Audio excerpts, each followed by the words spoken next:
na.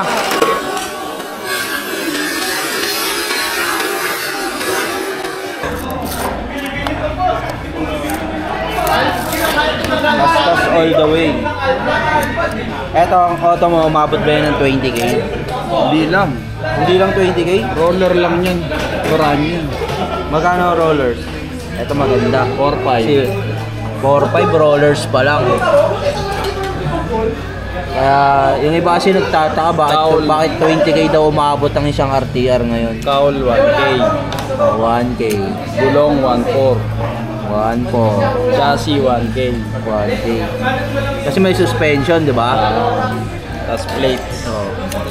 Yan. Ito, ano to?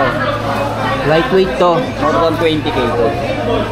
Oh. Ilang plates? Dami. 1, 2, 3, 4, 5, 6, 7, 9, 10, 11, 12, 13, 14. 14 plates tapos yung 14 plates times sa ano yun, no? 700 yata isang plate. 598. 598, 600. Tapos sa plates na pa lang. blue, 6 na pack.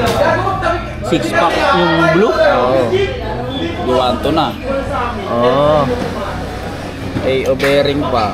Bearing. Makina. More than 20k.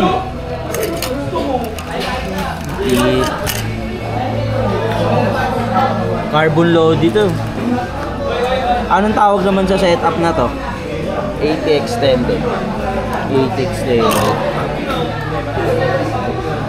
Yan pwede pang Anong ano na itong ano? Function yung ano? 80. Ano ba mas mahal? Sliding o ganyang setup? Pare-parehas. Kasi kalimitan ng plate ba isa, dalawa, tatlo, apat, lima. Sa sliding ilang plate? Isa, dalawa, tatlo, apat. May dito pa, di lima rin. Diba? Depende lang sa trip ng ano eh. Lahat ng setup pare-parehas ang plates ng consumption. Kunwari, 14 yan. 14 din yung iba. Ganun ba yun? Pare-parehas lang? Pare-parehas lang yun. Depende na lang sa'yo kung paano ka makakatipid. Yung ganitong setup, saan to ano? Mas papabor na layout? Open lang yung walang change lane. Kasi naka 0-0 yan. Walang degree. Pass cornering talaga. Tapos naka 19 ka pa. Carbon load. Halos lahat ganyan yung ano. Ito. Hindi. Iba to eh, no? Ito, iba. Delta. Ito yung Delta. Ano yung pinakaiba ng dalawa na yan? May movement siya ng ano, parang anchor. Parang anchor kasi yun.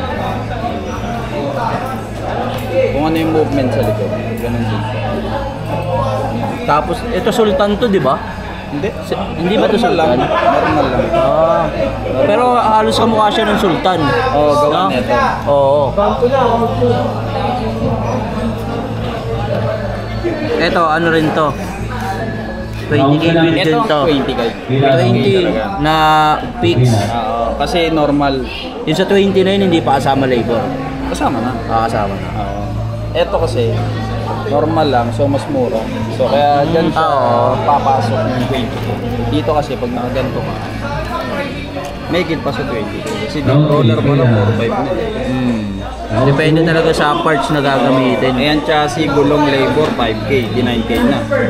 E bibili ka pang parts, nasa 12 to 15k. So, depende naman yun sa'yo eh, kung ano ilalagay mo. Kung gusto mong all alum na ano, lock nut o lightweight, doon ka magpapamahal.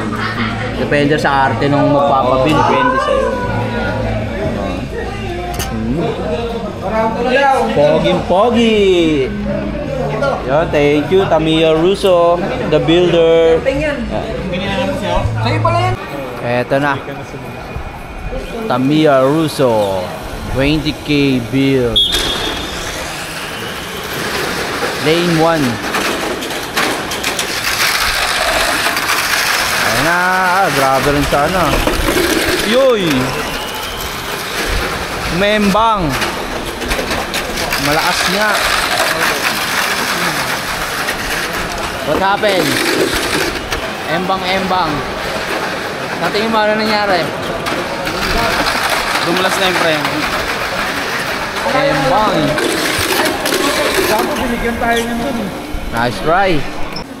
May ticket. Ayan, may ticket pa. Lane 1 ulit, Tamiya Russo.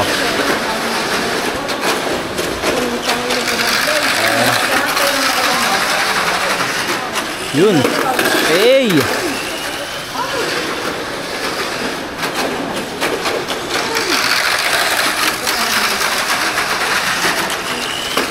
Woo!